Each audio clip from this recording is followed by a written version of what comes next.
Bonjour, j'espère que vous allez bien. Aujourd'hui, on va vous présenter une vidéo éducative sur l'option animation qui se trouve dans le logiciel PowerPoint. Tout d'abord, le PowerPoint est un logiciel qui permet de créer des présentations animées qui défilent sous forme de diapositives. Ces fichiers sont généralement utilisés pour illustrer une présentation ou pour diffuser un diaporama. Alors, on va prendre par exemple ce slide-là qui contient le titre, deux petits textes, deux flèches et deux images. Alors pour faire l'animation, on commence tout d'abord par le titre. On clique sur le titre, après sur animation et où on trouve l'ensemble des animations possibles. Vous pouvez choisir n'importe quelle. Par exemple, on va choisir apparaître. Et voilà. Deuxièmement, on va cliquer sur le texte. On va choisir comme animation zoom, par exemple. Troisièmement, la flèche. On va choisir forme. Quatrièmement, l'image. Par exemple, on va choisir rebondir.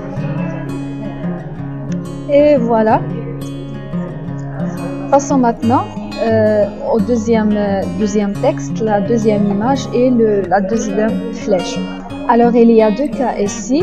Pour les trucs qu'on a déjà, ça veut dire faire l'animation, si vous voulez les laisser apparus sur le slide, vous pouvez passer directement à l'animation des autres composants.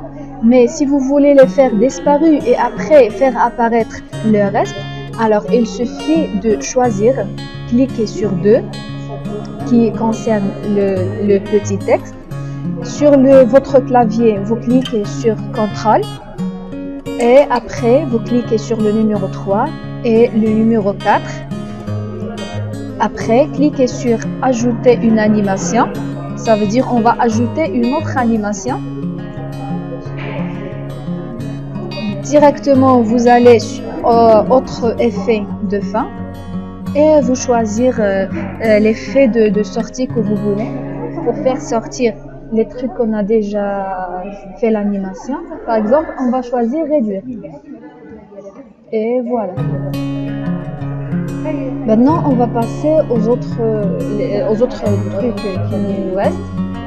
Premièrement, c'est le petit texte. On va choisir comme animation flottant.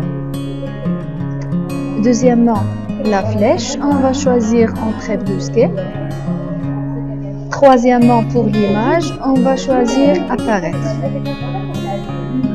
Alors, passons maintenant à voir la démonstration. Voilà. Oups. Voilà. Le compte, la flèche, l'image vont disparaître après. Vont disparaître, pardon. Le deuxième texte, la flèche et l'image. Donc, tout ce qu'on a vu, c'est concernant l'animation personnalisée, c'est-à-dire comment animer chaque élément dans la diapositive. Maintenant, passons à la transition des diapositives. Il suffit de choisir un modèle parmi les modèles proposés, à savoir fondu, c'est-à-dire que la diapositive précédente s'estompe progressivement pour révéler la diapositive actuelle. Donc voilà. Ou l'option balayer, c'est-à-dire que la diapositive précédente disparaît rapidement à mesure que la diapositive actuelle la survole. Donc voilà. Ou l'option coupe, c'est-à-dire que la diapositive précédente disparaît presque instantanément et la diapositive actuelle apparaît à l'écran. Donc voilà. Vous pouvez aussi trouver beaucoup de modèles, à savoir fracture,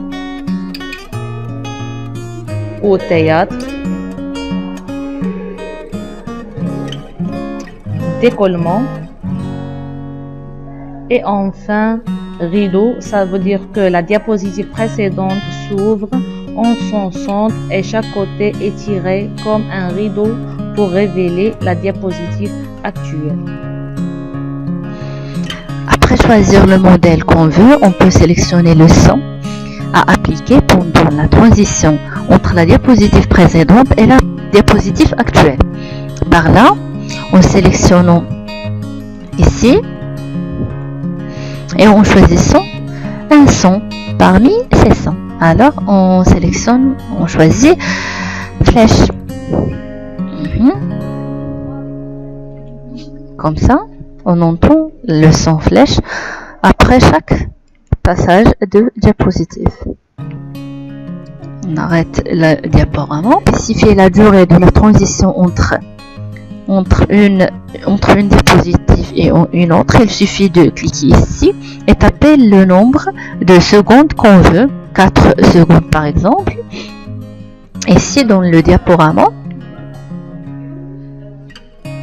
après la première diapositive, on attend 4 secondes pour afficher l'autre, comme ça. Si on veut appliquer la transition de la disposition actuelle, l'effet et le minutage à l'ensemble de la présentation, il suffit de cliquer ici, appliquer partout.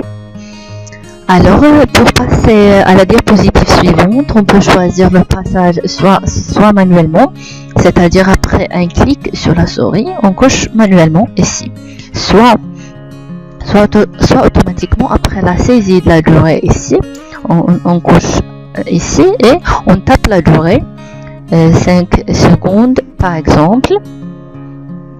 Alors, après 5 secondes, la diapositive suivante s'affichera. Merci pour votre attention et à bientôt.